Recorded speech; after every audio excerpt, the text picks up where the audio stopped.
We only have one word for movies.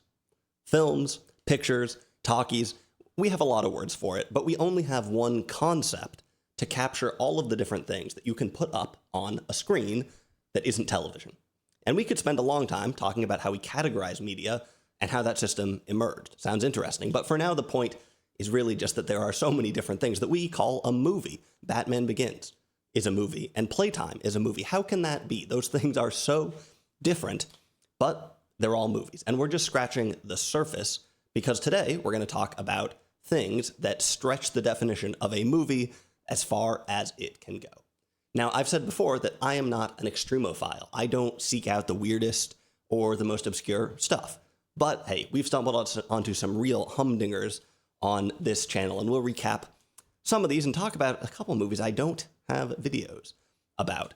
Of course, there are a lot of different ways for a movie to be strange. It's hard to compare what's more strange or something like that. I have some vague categories, and we'll save the really odd stuff for the end. First, there are movies that I would mainly describe as off the wall. These are, in some ways, normal movies, but with very dynamic style, quirky plots. Incidentally, these are probably the only movies in this video that I would recommend that you watch, and most of them happen to be from Japan. Probably the most stylistically extreme movie I've ever seen is called Funeral Parade of Roses, a Japanese new wave film. Sadly, no video about this. It was directed by Toshio Matsumoto, and it stars Peter, among others. This is kind of a reverse Oedipal story about a trans woman reckoning with family and with history in a modernizing Japan. And there is really no way for me to describe the style of this movie, but like I said, it's what comes to mind when I think about the weirdest just style out there, the most dynamically filmed movie I've ever seen, the least predictable style. It is crazy. Close behind is another Japanese film called The Red Spectacles, and I do have a long video about this one. This is probably the best movie on this list. It is a masterpiece that is extremely unpredictable, but also really fun. It's profound, it's insightful, it's moving. It really has something for everyone, despite being absolutely nothing like anything else. Now, if I open up the suitcase, stuff is gonna go everywhere. So if you want to know more, just go watch my video on The Red Spectacles, or just go watch the movie, The Red Spectacles. I'll give an honorable mention to Seijun Suzuki, another Japanese director with a lot of interesting movies like Branded to Kill, a movie about an assassin who is aroused by the smell of boiling rice. Some claim that this movie was supported by a company that made rice cookers.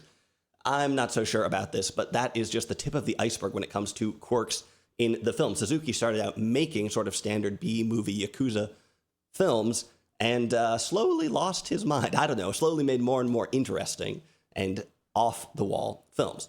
Now, Nagisa Oshima is another director that might come to mind, another Japanese director, but I would put him in a slightly different category. I have reviewed several of his films on the channel, Merry Christmas, Mr. Lawrence, which I didn't understand at all when I made the video about it, and I'm thinking about going back and making a second one in the realm of the sentences, The Ceremony, and Max My Love, most recently, in our monkey/ape/gorilla/orangutan series. Anyway, Oshima is probably more about making challenging movies than strange ones, but he has some extreme and some unusual stuff without a doubt. Maybe you could put him into a very broad category with some other challenging, serious auteurs, I guess. David Cronenberg, people like that. You know, of course, David Cronenberg has mainstream movies, but his real ones are pretty challenging, and something like Crash might go on the strange list for many people. I really like that movie. Leos Carax is more playful, but he's probably in the same category too. And Holy Motors is in some ways a pretty odd film. That is a movie that kind of changed my life, and I have a very long video about it.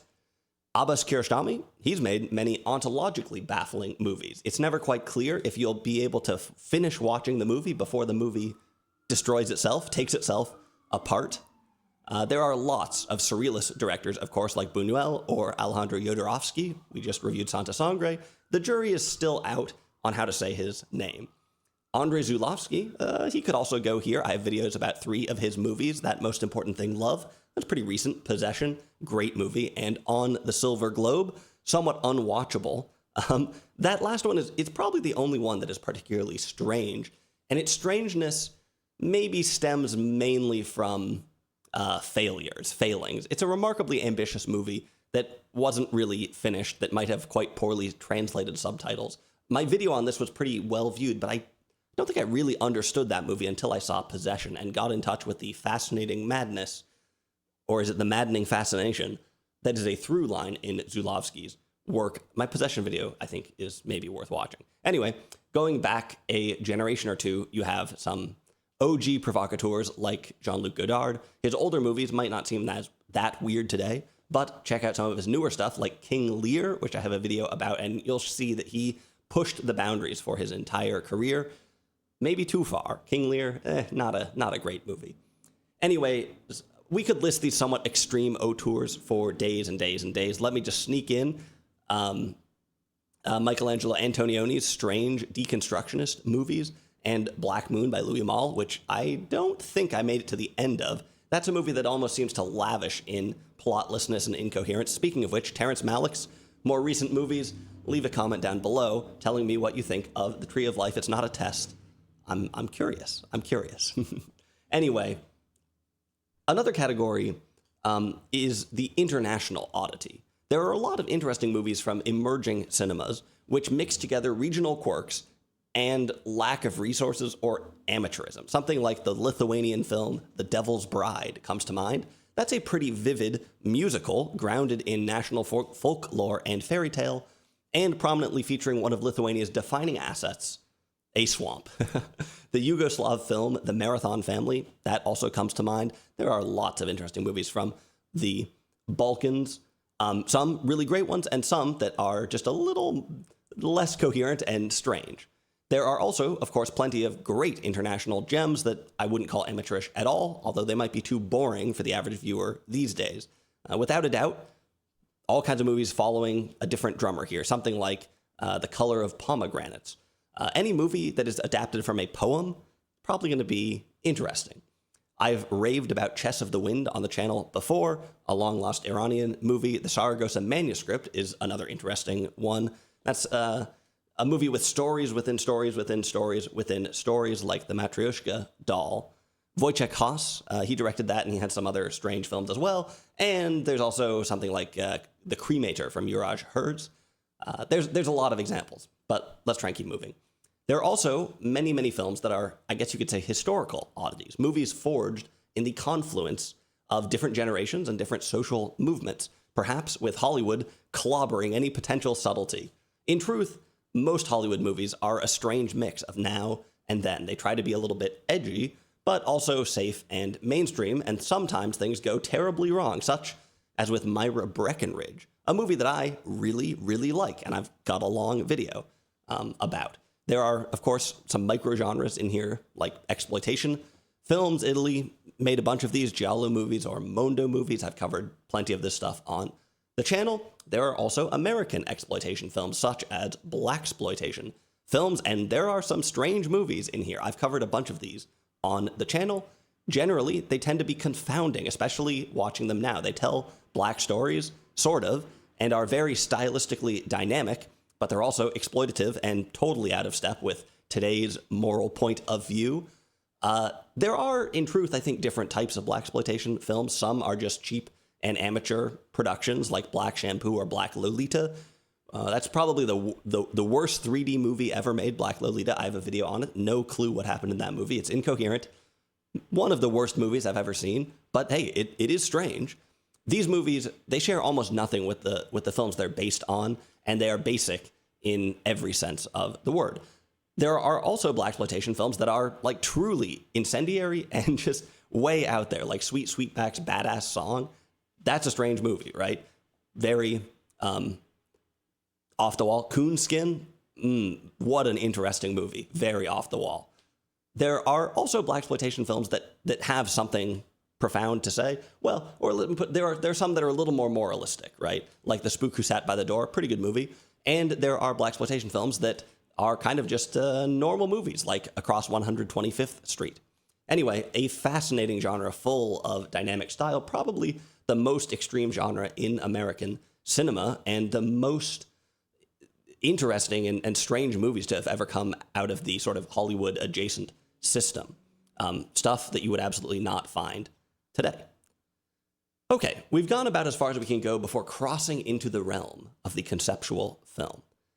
First, let me give an honorable mention to Koyo Anaskatsu and Samsara, even though these are documentaries, more or less, and I'm mainly talking about narrative films, although that distinction is about to go out the window.